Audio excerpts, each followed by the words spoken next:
rose quartz healing properties and meanings. That's our topic for today. So we're going to be talking about, like I said, rose quartz. And who am I? I'm Hibiscus Moon. I'm the founder of the Hibiscus Moon Crystal Academy, where we certify people as crystal healers, and I teach all aspects of working with crystals. So question today, if you would just go ahead and answer this in the comments right now, is rose quartz an important part of your crystal collection? I know it's like one of the first crystals a lot of us go out and collect. So are you someone who maybe is new to crystals or just haven't gotten around to getting rose quartz, or you have a huge collection of it? I would like to know. So rose quartz is our crystal for love and compassion. I'm going to show you this rose quartz point that I have here. See how that's showing up on the camera? Here we go. That's a little bit better. And it's cut and polished to grow in a point, because as you're going to learn, rose quartz doesn't grow in a point like that. So our crystal of love and compassion, it's a crystal for all matters of the heart, both emotional, spiritual, and physical as well. It invites us to connect with divine energy, and it has a very gentle way about it, very gentle energy, and it's an ideal stress reliever, while it also invites in more kindness and compassion. If you saw me on my Instagram stories this morning, I did a stress rehab meditation this morning with a face mask and rose quartz involved in it, because it's an ideal stress buster. It's known to assist with all matters of fertility as well, and also for us ladies with the menstrual cycle. I even include rose quartz as one of a 4-part combo in my very popular fertility combo. You can find that on my website. Just put fertility in the search bar. My website's hibiscusmoon.com. So also rose quartz, you'll notice you might see it a lot in a lot of the beauty products, the facial rollers, because it's a stone known for beauty, often used in baths and facials, and it brings about this glowy tone to your skin and a more youthful skin tone. I pop a tumbled stone of rose quartz into my facial moisturizer. I also use rose quartz facial discs for my facials, whether I'm doing it myself or I'm having it done by somebody else, and they're great. You know, you just pop them into the refrigerator if you're able to, or yeah, I usually just put them in the refrigerator just to cool them off, make them nice and cold, or if you want to do it really quick, put them in the freezer. And they're just these thin discs. They're about maybe silver dollar size, and you place them on your face, and they're so wonderful for bringing about that youthful skin tone, reducing puffiness, and making your skin just extra glowy. Also, those rollers, you know, used to be that they were just jade rollers, but you can find rose quartz rollers, really high quality ones now, and they help to stimulate blood flow to your complexion. Those are really nice too. Also, another thing you can do is I use rose petal rose water. I'll talk a little bit more about this if we get to that bath. And I put little chips of, you know, these little chip bottles that you can get in gift shops and things with the little rose quartz chips. You can put these chips inside your rose water and really amp up the rose quartz vibe to all of that. Rose quartz can become your real close buddy crystal. This is my rose quartz buddy, and that you can really create like a really close bond with rose quartz. I find it's very easy to do that, and you cultivate this really close bond like I have with this piece here. This I keep on my bedside all the time. I have a very large rose quartz from South Dakota that I keep by my front door for bringing in that kind of energy with anybody that comes into my home. For instance, you know, if you want to work with this crystal for any kind of love, not just romantic love, all types of love. There are so many different types of love, and we only have one word for it in the English language. And in other languages, they have many different types of words for the different types of love. We should probably invent different vocabulary words for the different types of love, but instead we use descriptors. So there's friendship love, family love, pet love, self-love, of course, romantic love, and compassion love. You know, there's a lot more than that. I'm sure you can come up with more. Maybe you can do that in the comments, but I'm sure you get the picture. So all of these different types of love are obviously really important. So rose quartz is one that you probably want to make sure you have in your collection if you don't already. And that's just my opinion. All right, so who wants to talk a little bit about some identification and geology? Now, rose quartz is usually pretty easy to identify, but there's different types of rose quartz that I want to tell you about too. So it's a type of quartz, it's a silicate, and rose quartz, just like other quartz varieties, has a Mohs hardness of 7. So it belongs, it also, and 7 means that it's relatively hard, okay? I'm not gonna dive deep into what all that means, but when compared with other minerals, it's relatively one of the harder ones. Anything in the quartz family is a Mohs hardness of 7. And it belongs to the trigonal crystal system, if you're interested in that. It's usually a light pink color, but it can vary in color, in its intensity, and its hues a little bit. Sometimes it can be a very deep pink color, even bordering on lavender. I featured some star rose quartz from Madagascar in an old video where I went to the Fort Myers Gem Show, featured by this guy that I love. His name is Scotty, and he's really into the geology, but a little bit of the metaphysical stuff, but he's really got the most unique pieces. But anyway, he had some star rose quartz, which I'll get to explaining in a little bit, but it was deeply colored, just almost bordering on amethyst with this deep pink lavender hue to it. Sometimes it can be very, very pale, so that it's barely pink, it's almost white. They're always opaque, okay? They're not going to be very, very transparent. Now, what causes the pink hue? Telling you the truth here, geologists are completely and totally confused to what the exact cause is of the pink.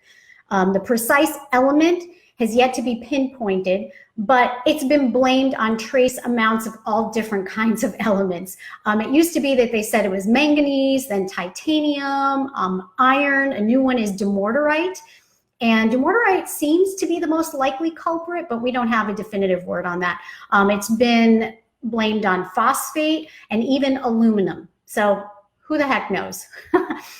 This stone can be found in Madagascar, like I said, South Dakota, Namibia, India, and Brazil. So it's translucent, but it's never or rarely ever transparent. So it has that cloudy, opaque look. Did I say not translucent? It is translucent, so that means light penetrates it, okay? But it's not going to be transparent where we can see through it. It's going to have this opaque, cloudy look to it. You usually don't see them growing naturally in points. That's a rarity. I'll get to that in a second. But when I talk about that, and let's see, can we see this on the camera? This is an example of rose quartz. I have it in a thumbnail box here, growing in a point. Okay. And you see here, like the light is really washing out the pink hue to it, but it is indeed rose quartz. So like I said, rose quartz often appears in masses, so no crystals or crystal faces. So you might be like, well, then what the heck is this? We see crystals, we see crystal faces here. Okay, so sometimes you find these rare and very unique, translate extremely expensive pieces that do grow in points. And if you find one like this, or you happen to have one like this in your collection, hold on to it because it's worth quite a bit. They're really, really rare. So serious geologists don't even consider these scarce, rare rose quartz natural points to actually be real rose quartz. In fact, they officially call this pink quartz as opposed to rose quartz. The major difference and the reason why they call it something different, one thing that sets them apart is that their pink color is not caused by the same element. And how do they figure this out if they haven't pinpointed the exact element, but they're saying that it's a different element that causes the pink color in the pink quartz as opposed to the rose quartz. So that technically makes it an entirely different mineral, okay? So you could look at a piece of pink calcite and say, well, that's rose quartz. No, it's a different mineral entirely. It's made up of different elements. Another important distinction between the two, between rose quartz and pink quartz, is that pink quartz is very light sensitive. So you do not want to leave it under UV lights or exposed to sunlight. Rose quartz is not light sensitive, and that's due to the elemental content in them, okay? All right, so the varieties from Madagascar and also from South Dakota are unique in that they usually exhibit that star rose that I was talking about. So if you put it under light in a certain light, you'll see like a 6-pointed star show up if you're looking at it from the right angle. And that's called asterism. And that was the thing that I had featured in that old video. And it's caused by rutile inclusions within the quartz. And so these star roses, like I said, they're usually visible only when it's polished and they're under a certain light. And they also tend to be that deeper, darker pink than the rose quartz from the other locales. And that was what I demonstrated in that older video.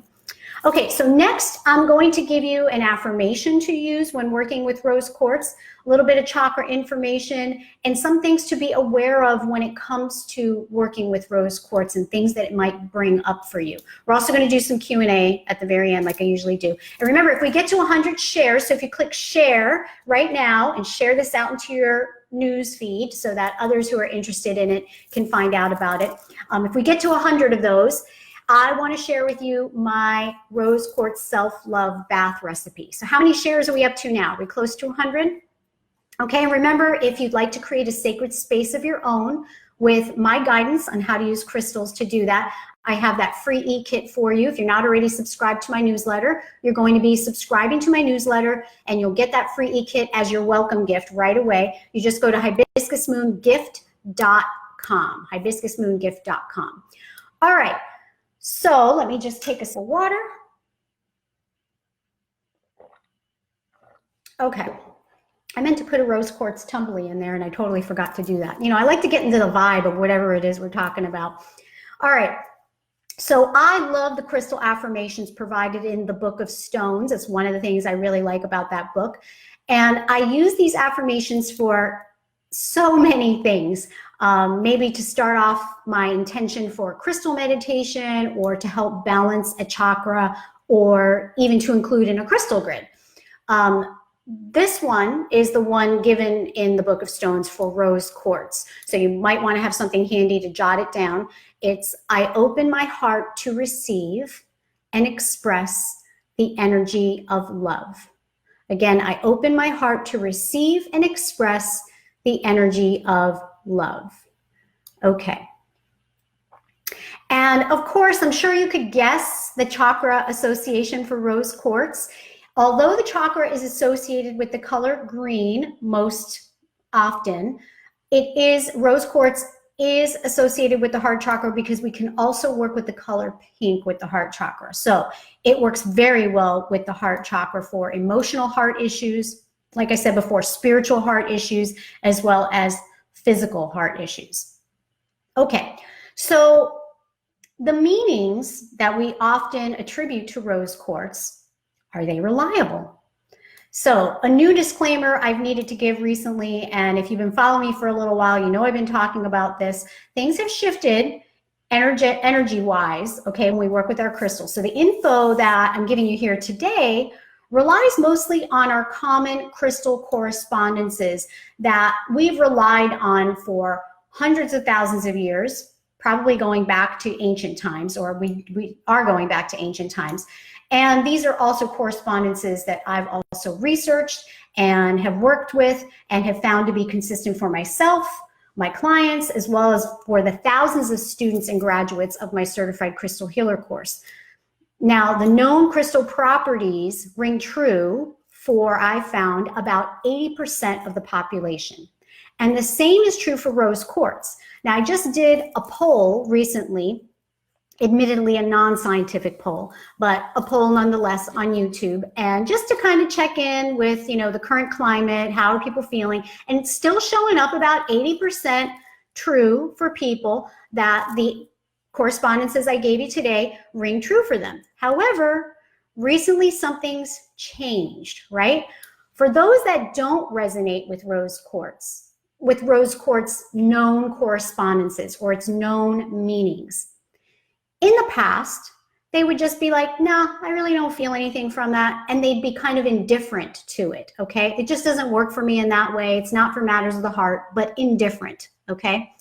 Now, instead of being indifferent, we're seeing more of an intense negative reaction for that approximate 20% of people that don't find the meanings to be true for them, we're seeing, instead of this indifference, an intense negative reaction. So something has shifted with the energy there.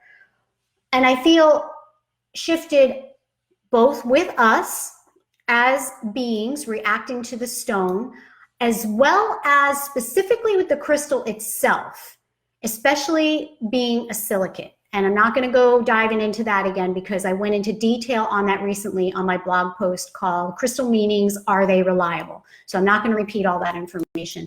I don't personally find this shift to be true for myself with rose quartz. I have found it true with other crystals, but not with rose quartz. But for those that are feeling that intense negative reaction, it's bringing up feelings of anger and anxiety for them. So this is the part that's new. This doesn't seem to be a big widespread issue, but something to definitely keep in mind. You're going to have to experiment with it to see how you react to rose quartz. Hopefully you're in the 80%, but I'm going to tell you, don't say, well, I already know because 2 years ago I worked a lot with it and it was like this for me, because things have changed now. I'm going through all my crystals and checking in with all of them to see how they work with me now, because things have shifted. All right, so this piggybacks onto last week's topic, which was crystal bath therapy, right? All right, so rose quartz self-love bath recipe. And I noticed a lot of you asked about this. You can use this in the shower because I realize not everybody has a bathtub. So what you do is, if you're going to do this in the shower, is, since this has a lot of other ingredients besides just crystals, because if it was just crystals, they create these amazing shower heads that I've showed you all before that you can open up. They're plastic, but you can open them up and you can put things in there like tumbled stones and then close it back up, hook it up, and you're showering yourself with gem elixir water imbued with the energies of the stones. Isn't that cool? But in this case, I think it's better to use a muslin bag. Okay, they have them at all the craft stores. Get a muslin bag, put all the ingredients in the bag, and tie it to your shower head in a way so that you might have to attach a longer string to it because you want it to dangle in front of the water. So it's hanging from the shower head and it's getting doused with the water. So as the water comes down, the muslin bag is getting drenched in the water, and then the water's showering over you like a beautiful waterfall with all the energies, all the vibrational frequencies layered up together from within the muslin bag, showering over you. And in some ways, it's even better than a bath. But I know we find a bath so relaxing. So here's the recipe. Item number 1, pink Himalayan sea salt. I generally go with 1 cup to 2 cups, or I can go half and half Himalayan sea salt and Epsom salts. It's your preference. Okay, so pink Himalayan sea salt I like because the color frequency, it's very close to rose quartz, so I like going that route. Plus, not to mention all the amazing minerals. There's 84 different elements in it, and it's very healing for us. All right, another recipe item, I guess we call it, to add in there is rosewood essential oil. Now, with any essential oils, make sure you're choosing therapeutic grade, pure, organic, 100%. No synthetic at all. Make sure of that, because you're doing yourself a disjustice and kind of undoing everything by adding synthetics into this recipe. Okay, so rosewood essential oil, about 4 drops. Sometimes an extra drop comes out. That's okay. Don't freak out and go, oh my gosh, I just ruined the numerology of this. This isn't based on numerology or anything like that. Rose Absolute essential oil. This is difficult to get. It's very expensive. If you can't get it, skip it. You just go with the rosewood essential oil. Rose Absolute essential oil is highly concentrated. You only need a little bit, 1, maybe 2 drops, and that's it, okay? And be careful with Rose Absolute essential oil because it's so expensive. A lot of people cut it with synthetics or substitute it entirely with a synthetic. Don't put in a synthetic at all. Just skip it and stick to the rosewood. Okay, then several tumbled stones, 4 to 7 depending on the size. You know, about a quarter size is what I usually go with. I like tumbled for this. You can put in a mass too. Maybe you have 2 masses about this size. You can put that in the tub. Just put them in the corners in the water, somewhere in the water. Pink rose petals, organic. Make sure they're organic because we don't want them doused in pesticides, fungicides, and whatever other kind of junk they put on them. You can do dried or fresh, totally up to you. Both are lovely. Rose quartz candles. I have a DIY on my blog on how to do your own crystal candles, crystal infused candles. You can just go to Google or again to my website, hibiscusmoon.com, in the search bar and type in DIY crystal candles.